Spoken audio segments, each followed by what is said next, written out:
Hey everyone, my name's Sammy. I'm a junior kinesiology major at the University of Maryland, and I'm part of the marching band. It's called the Mighty Sound of Maryland.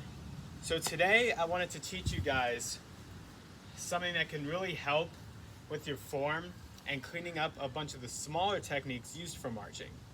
So in the Mighty Sound of Maryland, we do a technique called the TERPS are number one. So the idea of that is it's basically like a high knee stretch, but only your leg has to be 90 degrees.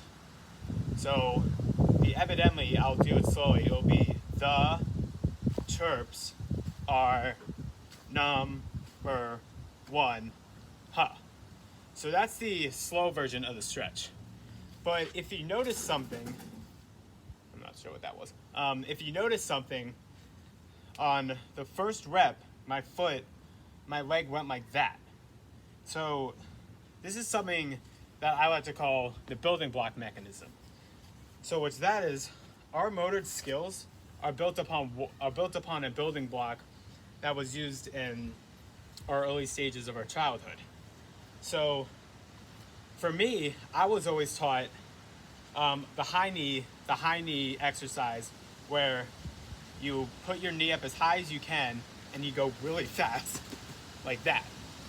So the angle of my leg here is about an acute angle, around 45 degrees, which is like the perfect amount for a high knee stretch. So in warm-ups, when we do high knees, we are generating so much force in our hip that our leg will have a natural reflex to try to make that 45-degree angle, because that's how we were taught. And normally when we do the TERPS are number one chant, we oftentimes have a little relapse period when we try to go to that 90-degree angle.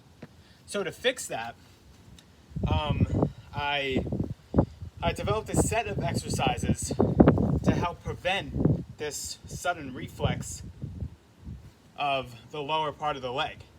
Because the base part, which is your thigh, and the upper half of your knee, that can be trained very easily, because all you have to do is this mimic and pursue that hip flexor and extensor muscle.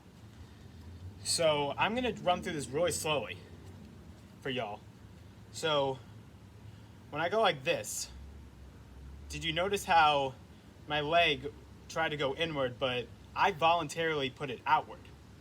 So what the stretch is designed to do, to hold this position, you would hold it for 10 seconds. So, 9, 10. And once you do it again, you would see I was thinking about not going too far in, but somehow going too far out, because then eventually it will come back in at 90 degrees.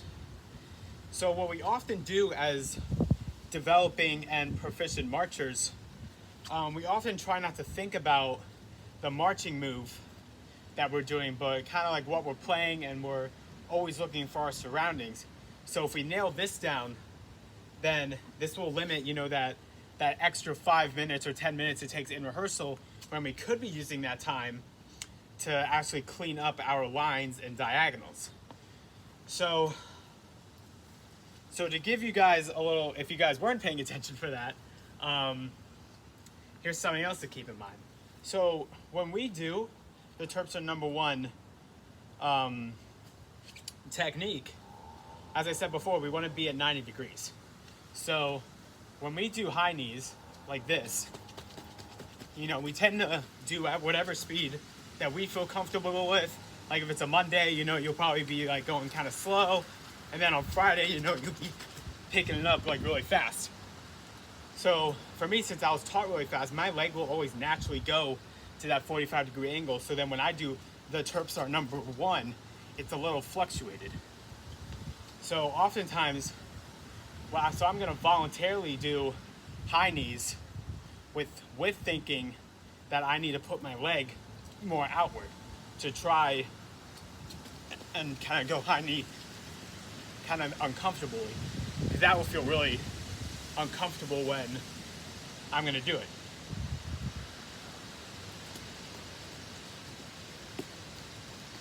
So notice how my leg wasn't at 45 degrees, but it was still below 90. So that obviously causes an issue when I try to do, all right, digga-da-da-da, digga-da-da-da, the TERPS are number one. Huh. So that's still below 90 degrees, and that's not something we want. We want to be perfect, obviously, as we can be. So we would only be 90 degrees. So if I do it slowly and I really think about what I'm doing, then this will ultimately help me and hopefully help you guys become better at this technique, because we need to generate a certain amount of force in our hip muscles and our leg muscles to do this appropriate task. So I'm going to run through it very slowly to give you guys a little visual. So ready? So we always start left foot.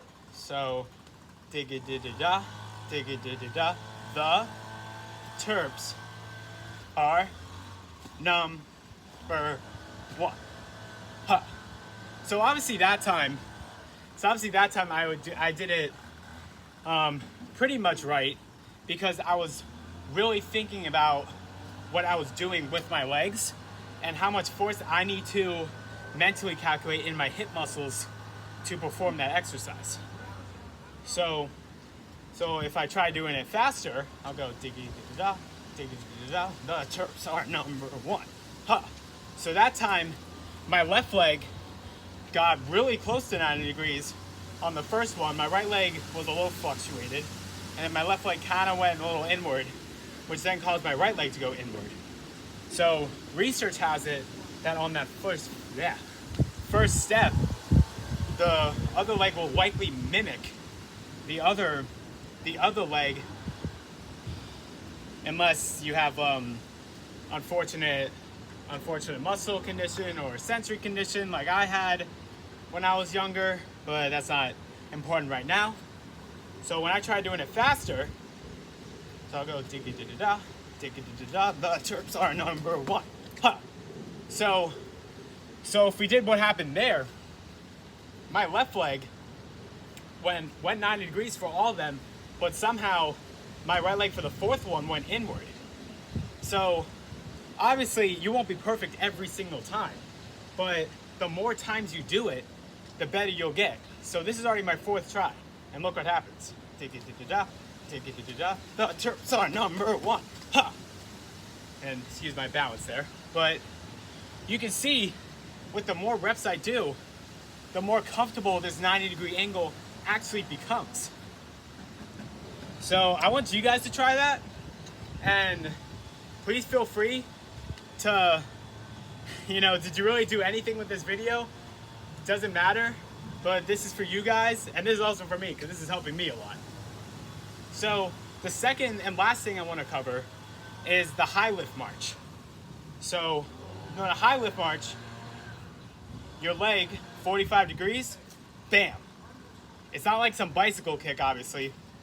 It's just 1, 2.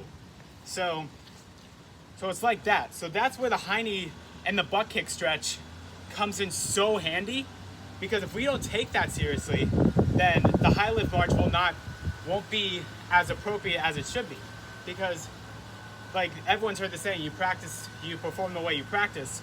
So if we're practicing kind of like this, that's kind of teaching our legs not to generate enough force in the show. So when we get to the we'll be a little off balance, because when you're trying to go 45 degrees, your leg is not going to accommodate for that quick motion, and you will not be able to do that every single time, because it's obviously not used to it, because you're going like this or like this.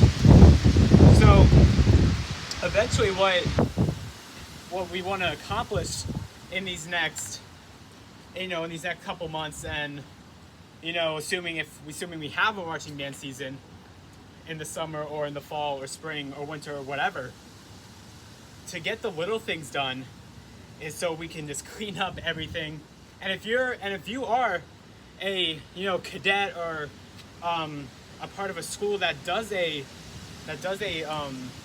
performance and contest style band, then it's really important to fix that little things, because the little things ultimately could lead to disaster. Because if you think about it, if you get this right the first time, you're like, all right, I got this, like I'm feeling good. But then if you were practicing like, all right, I feel good for the first three, but then the fifth one I kind of did like lackadaisical. I was like, like I'm a little off balance. Well, that slight imbalance can actually throw off an entire line or diagonal of people, because you're evidently guiding to your diags. You basically just want to like be in line with everyone and always fit the form. So that slight imbalance, due to whatever the cause, can actually throw off an entire show, thus leading to your team either, to maybe be disqualified or lose a lot of points. But for my marching band, we're not a competition band, but it's still really important for us to get this timing right and to mentally figure out, what our next movements are. So we know, like, all right, I got this. Like, once we get the technique down, then I know the step size I need to take, which was my biggest problem. I would usually get the technique down, but then my step size would be too small. So a good thing to do is literally just go like this, go like that, put your foot down, and kind of just go from there, because obviously Reachers has it, the more you practice something, the more you'll get better at it. We've heard that before. So thanks for listening. If you did not pay attention to anything I said, basically the main takeaways are practice makes perfect, and practice makes perfect. And if you kind of just want to skim through this, just look for that 90-degree angle or close to that 90-degree angle. And if you're really struggling, just go like this. Just kind of put your foot out, because your leg will eventually go back a couple degrees. But main takeaway is, for the TERPS are number one technique, your legs want to be as close to 90 degrees as possible. And then for the high lift march, you want your 45-degree angle, like the high knees, and then bam, straight kick out. Because this also flexes the knee muscle as well, but that's a whole different conversation. All right, thanks for listening, guys. Enjoy your break. Have safe, healthy, be smart about stuff that you do. Take care of everyone that you can. And let's go. Let's beat this coronavirus.